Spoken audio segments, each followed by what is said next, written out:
Welcome to my humble garage here in northern Sweden. Today we are going to be putting together a head for this car. This is my track car. It's a Subaru WRX STI from 2006.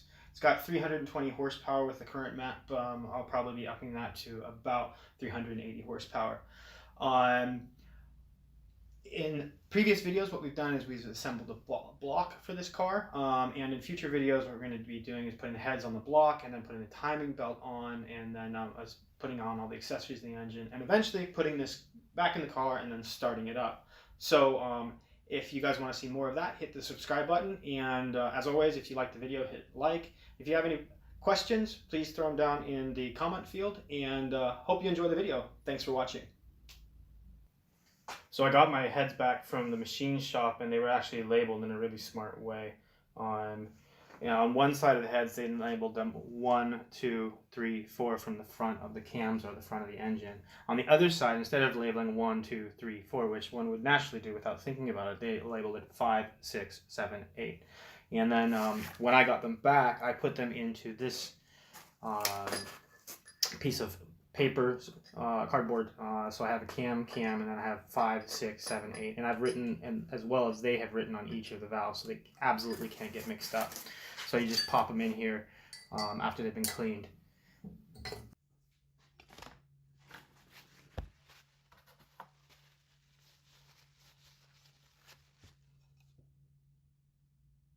So it's super important that everything is clean. I really shouldn't have been using a paper towel to clean things up in the engine here because they leave behind a residue of fibers. What's also important is that you keep everything really well organized and the valves go into the correct seats that they've been machined for. If you don't end up doing that, then you can end up with valves that don't seat properly and compression leaks and loss of power. So first off, I clean off all the valves, then I oil the valve seats and oil them before I insert them into the head.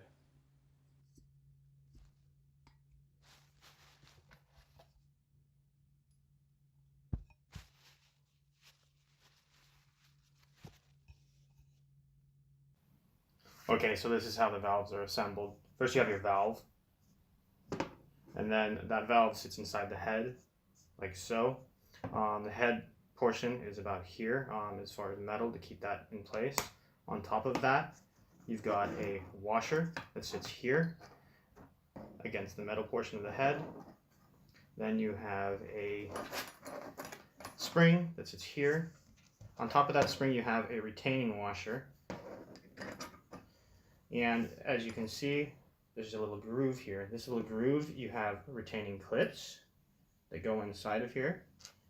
And they keep the spring from exiting or being pushed out. So that's everything assembled.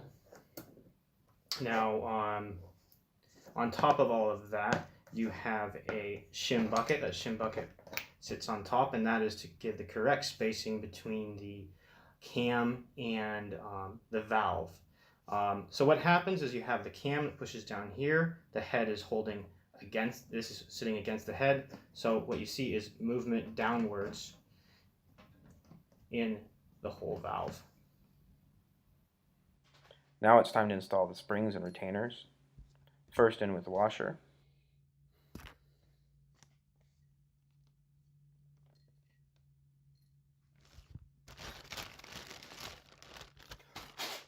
Then the spring, and finally the spring retainer. Subaru is a bit tricky when using a valve spring compressor as the heads are too wide, so you can't get the actual ring compressor or the spring compressor around them. So what you want to do is actually hang the spring compressor, the bow on it, to the front or the back of the head, and then you can actually get them off. Alright, when we're assembling the head, we come into a bit of a tricky problem for Subaru, and that is because the head is being assembled on its side. On other engines, you can assemble it this way, but the way that we assemble the Subaru engine, it's sitting on its side, so it causes a problem. That problem is that these retaining clips don't want to stay in place. You can put one in and hope that you don't move anything, but you can't really keep the bottom one in. So I found a bit of a trick, or I guess it's an old trick that you use when you worked on cars enough, is to use grease, a nice heavy grease, in this case molybdenum disulfide, which is a lot of what's in the braking greases.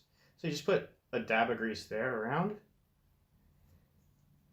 We can take this off just so we can see what's going on here a little better.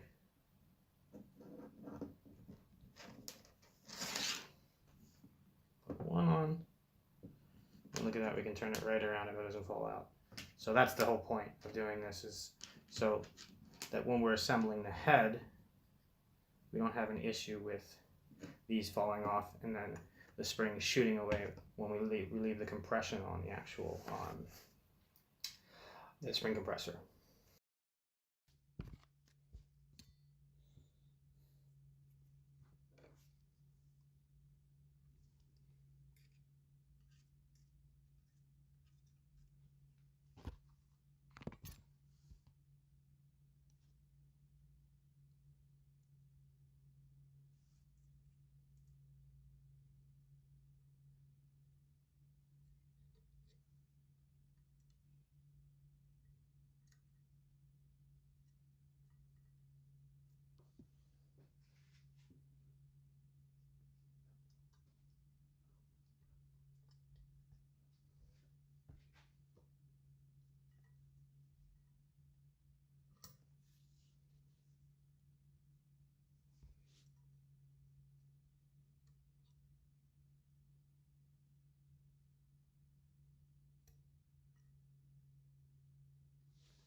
Okay, so all the valves are in place and everything else is in place, so it's time to move on to installing the cams.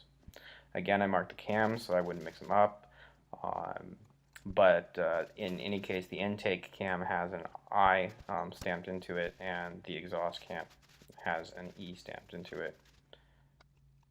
So the first order of business is to clean everything off and oil up the cam journals and bolts. There's a specific pattern to tightening the bolts, so make sure that you check your factory service manual. The larger bolts are tightened to 20 Newton meters and the smaller ones are tightened to 10 Newton meters.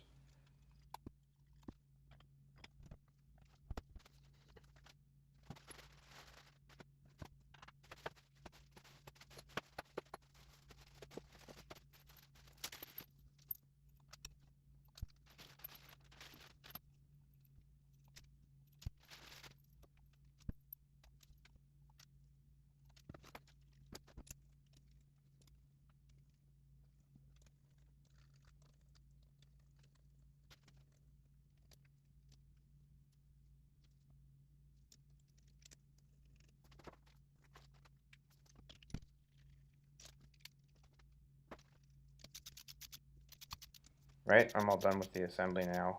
The only thing left to do is to bolt them onto the block and adjust the valve latch. Thanks for checking out the video. I'll be doing a few more on the assembly of the rest of the engine and accessories, so if you'd like to be updated when those are uploaded, hit the subscribe button. Thanks for checking out my video.